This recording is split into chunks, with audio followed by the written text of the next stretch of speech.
everybody, welcome back to another Pokemon video. Today, me and Callum are going to be doing a Pokemon battle for you guys because we already did them. We're going to be starting a new little Let's Play thing called How to Pokey. How to Pokey is going to be a Let's Play on basically how to become good at the game Pokemon. Yeah, how to become a Pokemon master and how to master the types and other Pokemon in them. So, if you're just starting out, take our information because it could be really important for the future when you're battling like a champion or something. Maybe it's something crucial in that battle will it be important for you. So, how to Pokey. First thing that I would say for how to Pokey, never underestimate your opponent's power. Don't think that if you go into a Wi-Fi battle that his Pokemon are really weak and you have super effective moves against them. The defense stats and special defense stat could be super high. You could hit them with, say the opponent is, say a Drifblim, and you hit him with a Shadow Ball, and that Drifblim has extremely high special defense. It could only do like 10 HP or something like that. Plus, if you don't underestimate the power of Drifblim, because if you knock it out, Drifblim actually has an ability called Aftermath, which basically hurts your Pokemon once you faint Pokemon with Aftermath. And that is very powerful. So, if you want a Pokemon with Aftermath, I definitely recommend Drifblim and some other Pokemon as well that have Aftermath. Also, so my second tip on how to Pokey is learn your Pokemon's abilities. Every Pokemon has its own ability, and sometimes when it Mega Evolves, it gains a different one. Learn your abilities, they can help you, such as Electabuzz having Static. Yes. If your opponent has, I don't know, say a Primal Groudon, put your Electabuzz out first. Even if he gets destroyed, he might get the Static. Ben, remember, paralysis doesn't affect ground type moves anymore. Ground type Pokemon anymore. Screw that one, guys. So you send out... Remember, guys, abilities can test your status conditions in battle, and also a few things like IVs and EVs, which are really complicated. We'll talk about them in the further in the Let's Play. Also, my final how to Pokey tip is... learn a variety of different Pokemon. Don't get attached to certain Pokemon.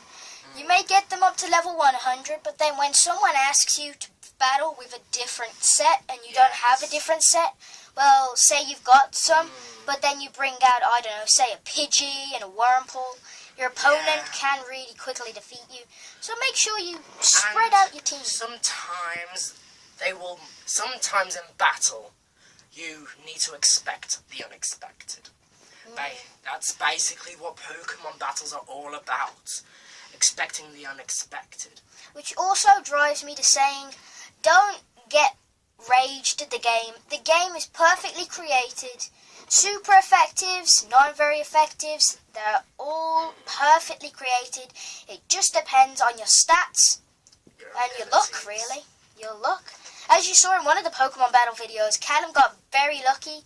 He got left on 1 HP, which meant he managed to take out a Pokemon. That's just pure luck. So,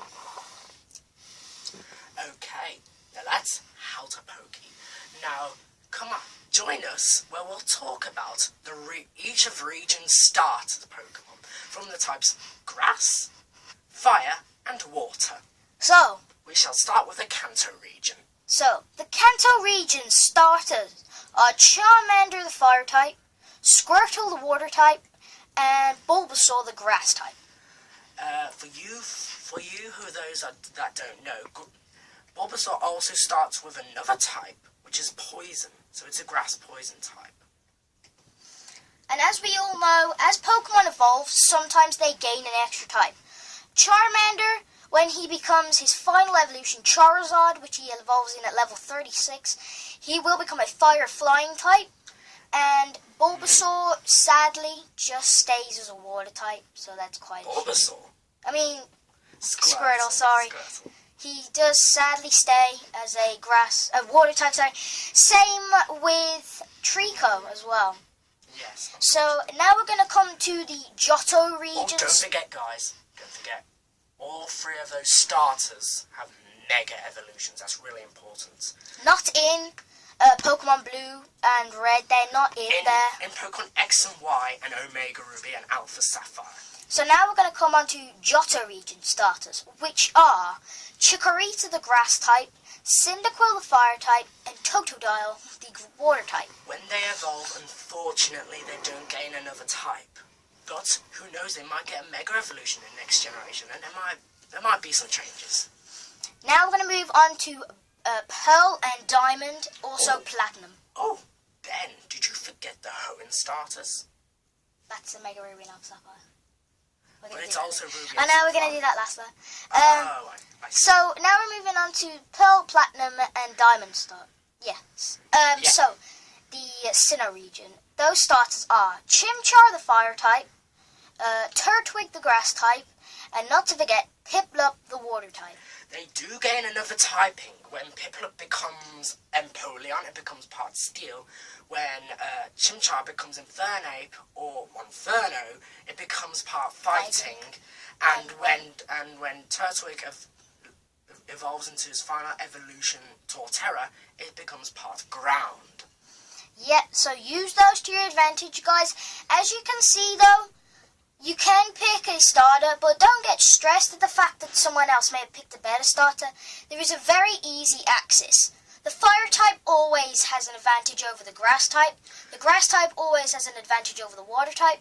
And the water type always has an advantage over the fire type. If you're facing a difficult Pokemon like an Infernape, for instance, and you have a Pokemon Torterra, which is a grass type, which is not very good against Infernape, unfortunately, Torterra is part Ground. If you have a simple move like Earthquake or something, that can easily take that Pokemon out easily.